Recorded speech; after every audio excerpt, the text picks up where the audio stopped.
안녕하세요. 광나게입니다. 오랜만에 제가 이렇게 돌아왔는데요. 오늘은 어떤 시간을 가져볼까 하냐면 제가 사실은 유리를 하고 있어요.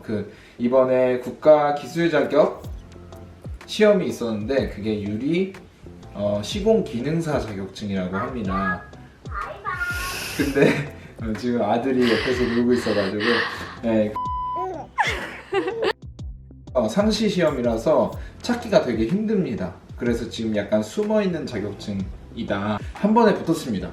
이렇게 좀 팁을 드리는 이유는 좀 더 유리 시공사 자격증에 대해서 많이 알고 하면 이런 직종도 더 발전될 수 있지 않을까라는 생각으로 이 영상을 찍게 되었습니다.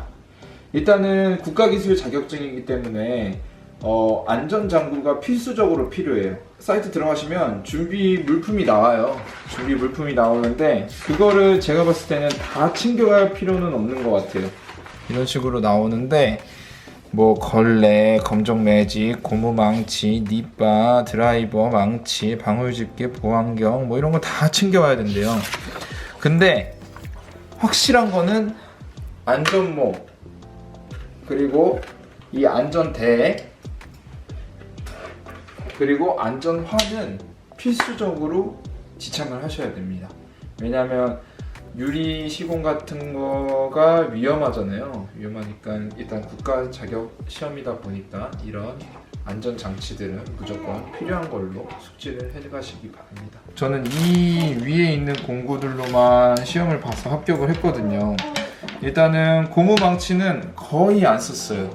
한 번도 안 썼어요. 거의. 쓸 때도 있겠지만 저 같은 경우에는 이제 유리 하시는 분들이 많이 시험을 볼 거라서 이제 용어를 좀 말씀드리면 오사이 같은 거 박을 때는 그냥 손으로 이렇게 꾹꾹 눌러도 박히더라고요. 고무망치 사용할 필요 없이. 그래서 있으면 한 번 정도 썼어요. 저는 한 번 정도 쓰고 실리콘이나 실리콘 총 같은 경우에는 실리콘을 쏴요. 실리콘을 쏘긴 쏘는데 시험장마다 다를 테지만 실리콘이 준비되어 있는 시험장도 있고 없는 시험장도 있어서 챙겨 가시기 바랍니다. 그리고 이거는 컴퍼스인데 반원 모양을 자를 때가 있어요. 반원 모양을 자를 때 물론 원형 칼을 가져가면 진짜 좋죠. 근데 저는 원형 칼을 구할 수 없는 상황이라서 이런 컴퍼스, 공업용 컴퍼스예요. 공업용 컴퍼스인데 유리에 닿으면 이게 안 찝혀요. 그래서 저 같은 경우에는 그냥 종이에다가 이렇게 반원 모양을 돌리고 그 위로 그냥 유리 칼질을 했거든요. 그래서 잘라냈습니다. 반원도. 뭐 이런 식으로 재량껏 하시면 됩니다. 그리고 드라이버 같은 경우에도 뭐 쓸 때는 있었습니다. 쓸 때는 있었는데 거의 안 써요.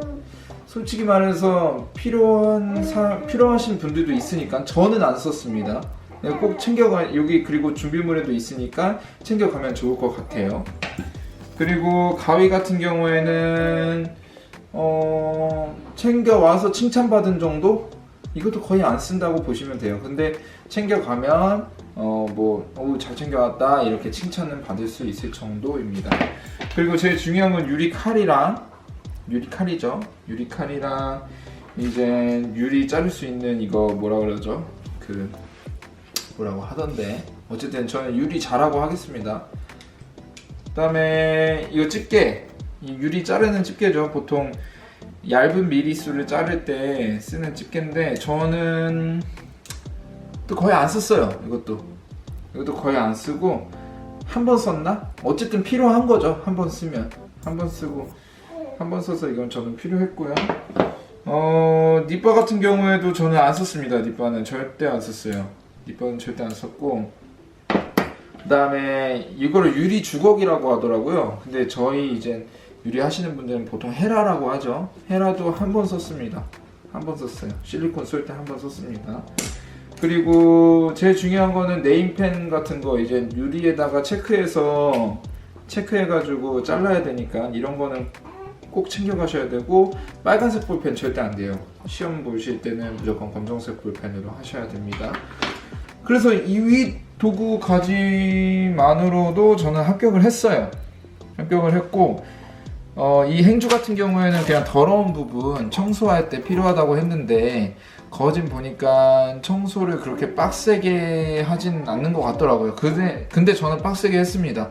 그냥 왜냐면 다음 시험 보는 분들을 위해서 좀 깨끗하게 청소를 해드리려고. 그리고 팁을 한 가지 드리자면 일단 60점 이상이 통과해요. 그리고 도면 숙지를 잘 하셔야 돼요. 도면을 보면서 이 사이즈에는 뭐가 들어가는지 그거를 확실하게 체크를 하시고 가셔야 됩니다. 그리고 감독관님이 있어요. 감독관님, 그 다음에 평가하시는 분, 그 감독관님이죠. 그분들이 말씀하신 거를 명심하셔야 돼요. 그분들이 어디를 뭐 어떻게 하셔라, 이거를 정말 까먹지 않고 있다가 그대로 해야 됩니다. 그래야지 나중에 채점 받을 때 지적을 많이 안 당합니다. 그래야지 합격할 수 있는 확률이 높아질 거고요. 그러다 보니까 그 부분 주의하시고, 제 옆에 어떤 이제 유리 회사 사장님이 또 오셨어요. 그때 뭐 전화번호를 교환했었는데, 그 사장님이 유리를 자르시다가 시험지에는 이것도 잘라라, 이것도 잘라라, 이것도 잘라라 있는데 도면에 나온 유리만 자르신 거예요. 그러다 보니까 시험 문제에 나온 유리는 못 자르는, 그 오도시를 못 자르는 거예요. 그 자투리 유리로 못 잘라가지고 어떻게 해요? 떨어진 거죠. 그러니까 시험 문제가 공개 문제예요. 공개 문제니까 처음서부터 끝까지 아무리 유리를 잘 하시는 분이라도 시험 문제는 알아야지 통과가 되기 때문에 처음부터 끝까지 쭉 읽어보시기 바랍니다. 시험 시간은 2시간입니다. 근데 저는 5분, 제가 아직 실력이 부족해서 5분 정도, 한 30초 남기고 다 끝냈어요. 네, 30초 남기고 다 끝내가지고 저는 시간이 되게 많이 부족하더라고요. 땀도, 시험이다 보니까 땀도 막 뻘뻘 나고 막 그래가지고 힘들었거든요. 어찌 됐던 간에 저는 한 번에 합격을 했습니다. 그래서 팁을 전해드리는 거고, 뭔가 더 궁금한 사항이 있으신 분은 댓글로 남겨주시면 제가 뭐 시험이다 보니까 뭐 자세히는 답을 못 해드리겠지만 제가 드릴 수 있는 선에서 팁 정도는 드릴 수 있으니까 댓글 많이 달아주세요. 유리 시공 기능사 자격증을 가진 유리 기술자님들이 많아지길 바라는 마음으로 이 영상을 찍게 되었습니다. 안녕. 안녕하세요, 건나기입니다. 지금 아들이 자고 있어서 조용조용하게 얘기를 해볼 텐데, 한국산업인력공단에서 등기 우편으로 드디어 제 자격증이 왔습니다. 여기 보시면 여기 개인정보가 있어가지고 한국산업인력공단 거꾸로 되어 있는 거 보이시죠? 한번 언박싱을 해보겠습니다. 이게 튀겨야지 정말. 우와. 이렇게 돼 있네요. 그리고 이렇게 해가지고 여기다가 이렇게 뽑는 것 같습니다. 이건 기능사. 이게 더 취득했습니다. 최고. 집중에 맞는 걸로. 짠. 안녕.